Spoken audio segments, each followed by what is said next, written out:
Hey everybody, this is Terry. I want to give everybody an update on what's been going on since New Year's. This morning I went ahead and went over and got the car trailer. I did it early in the morning while the ground was still frozen because it's been kind of snowy here. What I'm doing is I'm kind of gearing up to take it down and have the exhaust put on.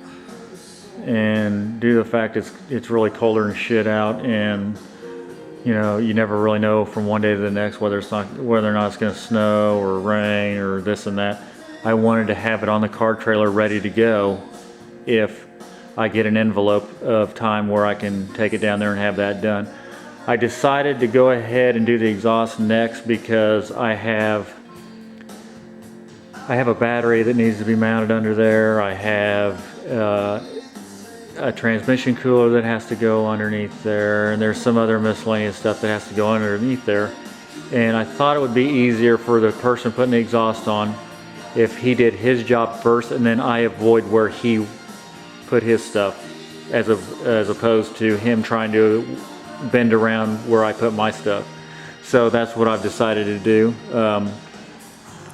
Once the exhaust is done, I can, like I said, I can go ahead and mount my transmission cooler, my battery box, finalize where all that stuff is going to go. I can weld my floor pans in, make the tooling to route in or plasma cut in the gauge holes and stuff like that, and really move forward. I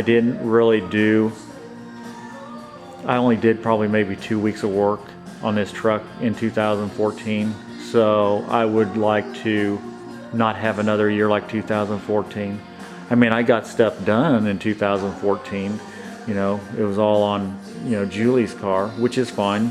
You know, it had to be done too, and at least now we can drive it and enjoy it a little bit. But 2015, I would like to get a little bit farther into this. As far as actual work on the truck, I did go ahead and do the fuel cylinder.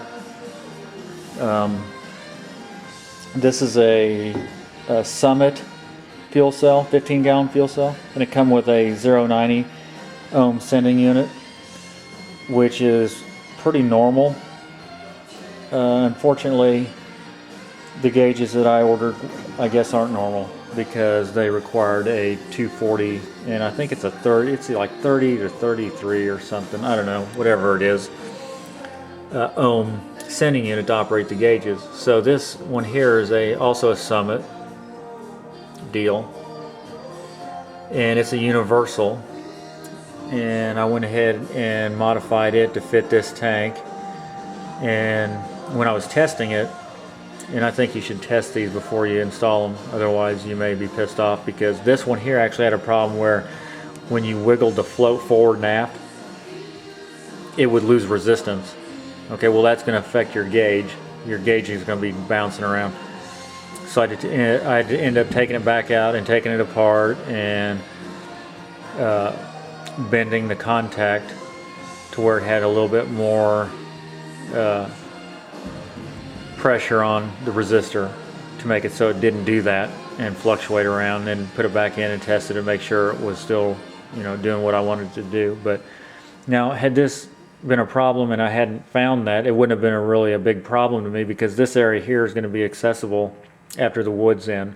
There's going to be a little door here or panel or something's going to happen here in order for me to put fuel in it. So that wouldn't have been a big deal. But for somebody that would have had to take the tank out, they probably wouldn't have been very happy about that.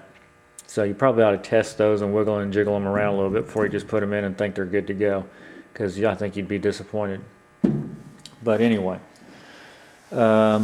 I've been looking at some roll pans and some different images on Google for the back end of this truck to try to minimize the fuel cell.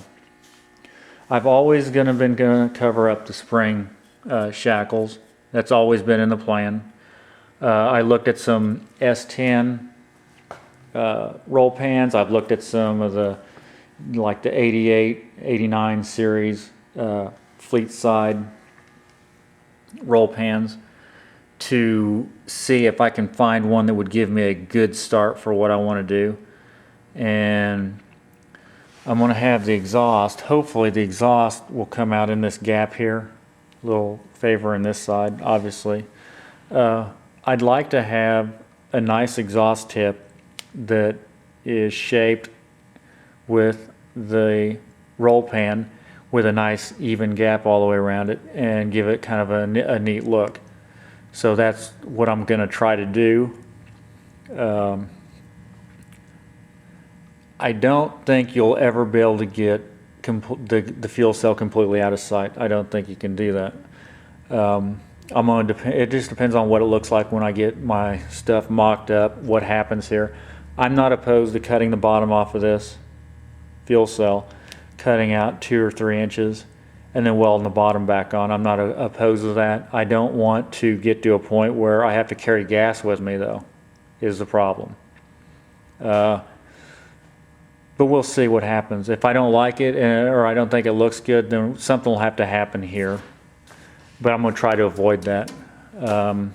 I don't completely hate the way it looks. Outside of these tabs are going to have to come off, and I'll have to buy a Scotch-Brite brush, one of the roller type deals, and maybe clean that up a little bit, see if I can't minimize that. But anyway, guys, that's where I'm at. I'm going to hold out for a little while and get the exhaust put on, then I'm going to start in on it again. And I just wanted to give you guys an update on what's going on. I hope everybody had an awesome new year and was safe and everything and all of that.